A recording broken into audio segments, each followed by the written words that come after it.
Hi students, welcome back to my channel. तो today हम पढ़ेंगे डीकोलोनाइजेशन ऑफ कीनिया।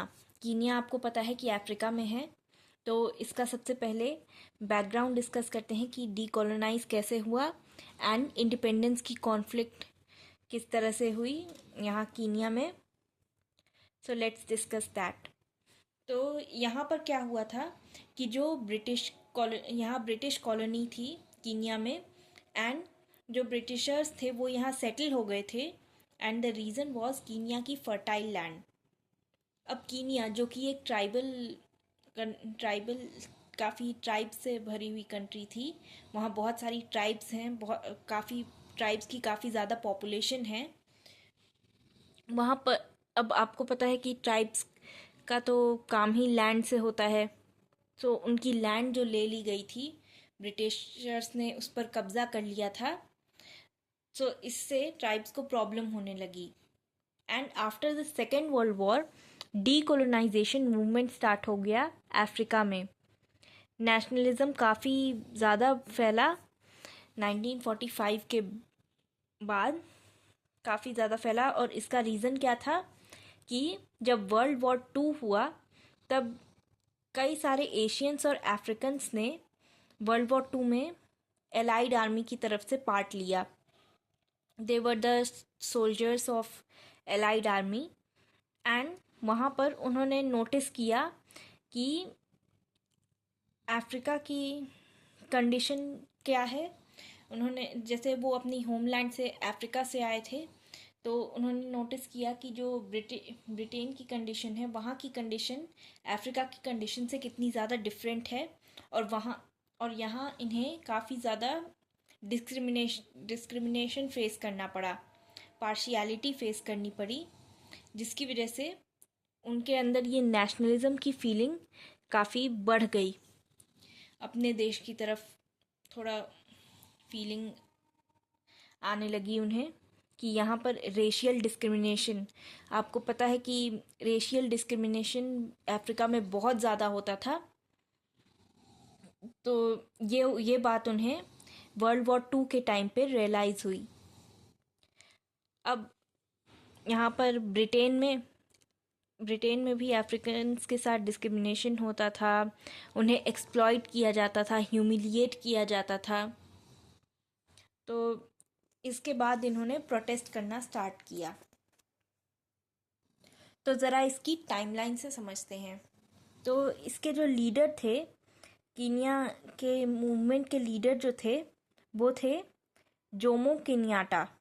तो कीनिया अफ्रीकन यूनियन ये एक पार्टी थी। इसके KAU कीनिया अफ्रीकन यूनियन के लीडर बने ये 1947 में, प्रेसिडेंट बन गए। एंड 1952 में हुआ Mau Mau rebellion. Now what was this? ये वाइट सेटलर्स जो वहाँ सेटल हो गए थे, जो वाइट सेटल हो गए थे, एंड जिसकी वजह से कीनिया के लोगों को प्रॉब्लम हो रही थी, क्योंकि उन्होंने कंट्रोल कर लिया था कीनिया पे। तो उनके अगेंस्ट एक मूवमेंट था, माओ माओ रेबेलियन। उनके अगेंस्ट एक रेबेलियन था जिसे कि लीड किया था किकुयू ट्राइब ने। किकुयू वहाँ की एक फेमस ट्राइब है। एंड जोमो केनियाटा का भी इसमें इन्वॉल्वमेंट था। ये हुआ था 1952 में, जिसके बाद इमरजेंसी डिक्लेयर कर दी गई। केनियाटा को अरेस्ट कर लिया गया। एंड 8 साल तक ये मूवमेंट चला, इमरजेंसी भी चली 8 साल तक। अब इसके बाद इन 8 सालों में क्या हुआ कि काफ़ी ज़्यादा ब्रिटिश अथॉरिटी ने काफ़ी ज़्यादा इसे सप्रेस करने की कोशिश करी। एंड इन 8 सालों में लगभग 10,000 अफ्रीकन्स मारे गए थे। कई सारे लोगों को जेल भी हुई, जिसमें कि केनियाटा के साथ साथ कई सारे नेशनलिस्ट लीडर्स भी थे। So after all of this, British को ये रियलाइज़ हो गया कि अब उनके जो यहाँ कीनिया में वो ज़्यादा टाइम तक रूल नहीं कर पाएंगे, तब उन्हें लगा कि कॉलोनियल पावर अपनी हटानी पड़ेगी एंड इंडिपेंडेंस अलाउ करना पड़ेगा। गवर्नमेंट ऑफ ब्रिटिश को लगा कि इंडिपेंडेंस देना पड़ेगा हमें कीनिया को, बट दे थॉट कि कॉमनवेल्थ के थ्रू वो अपनी पावर एक्सरसाइज कर पाएंगे, कंट्रोल कर पाएंगे कीनिया को। इसे कहते हैं न्यू कॉलोनियलिज्म। सो ये उनका एक तरह से आप प्लान समझ लीजिए कि इकोनॉमिक कंट्रोल, उन्हें लगा कि ब्रिटेन का कीनिया पर इकोनॉमिक कंट्रोल रहेगा। अब ये कॉमनवेल्थ क्या है? कॉमनवेल्थ एक ग्रुप है कंट्रीज़ का, एक एसोसिएशन है उन कंट्रीज़ का जो पहले ब्रिटिश कॉलोनी रह चुकी हैं। India is also a part of Commonwealth. So अब क्या हुआ कि फाइनली कीनियाटा को रिलीज़ कर दिया गया 1961 में। 1960 में सारे terrorist were defeated and finally 1963 में 12 दिसंबर 1963 को कीनिया को इंडिपेंडेंस मिला and Jomo Kenyatta became its president. अब कुछ बातें आपके लिए जानना ज़रूरी है कि इसी बीच 1962 में क्या हुआ। इन सारे इवेंट्स के बाद दो पार्टीज़ का कोएलिशन हुआ, कानू एंड काडू, Kenya African national union and Kenya African democratic union. इसमें बस एक लेटर का फ़र्क है, तो आपको ये ध्यान रखना है। एंड इलेक्शन हुए 1963 में, मई 1963 में इलेक्शंस हुए, जिसके बाद कानू जो पार्टी है KANU, it won with majority and Kenya को इंटरनल सेल्फ गवर्नमेंट मिल गई and Jomo Kenyatta was its president. So this was all about the independence वाला पार्ट। अब इंडिपेंडेंस के बाद क्या हुआ कि केनियाटा ने वाइट सेटलर्स को अलाउ कर दिया वहाँ रहने के लिए।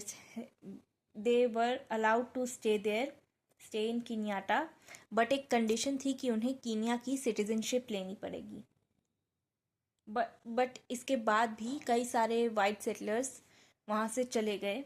दे रिटर्न बैक टू ब्रिटेन। अब बात करते हैं फॉरेन पॉलिसी की। तो एक्चुअल में कुछ ऐसा एक प्रपोजल था कि कीनिया, तंजानिया और युगांडा को एक कंट्री यूनाइट कर दिया जाए, बट ये प्रपोजल को अप्रूवल नहीं मिला। बट बाद में तीनों नेशंस ने ईस्ट अफ्रीकन कम्युनिटी फॉर्म करी, बट 1967 में फॉर्म करी and after a few years in 1984 ये ऑर्गेनाइजेशन कोलैप्स कर गई। अब आगे के चेंजेस क्या हुआ कि कीनियाटा, जब एक बार कीनियाटा को पावर मिल गई, सो वो रेडिकल नेशनलिस्ट से कंजर्वेटिव पॉलिटिशियन बन गए and he became a sort of dictator तो नहीं कहूँगी, बट कीनिया एक वन पार्टी स्टेट बन गया। But in 1978 he was re-elected, but he died in the same year, and after this Daniel Moi became the president.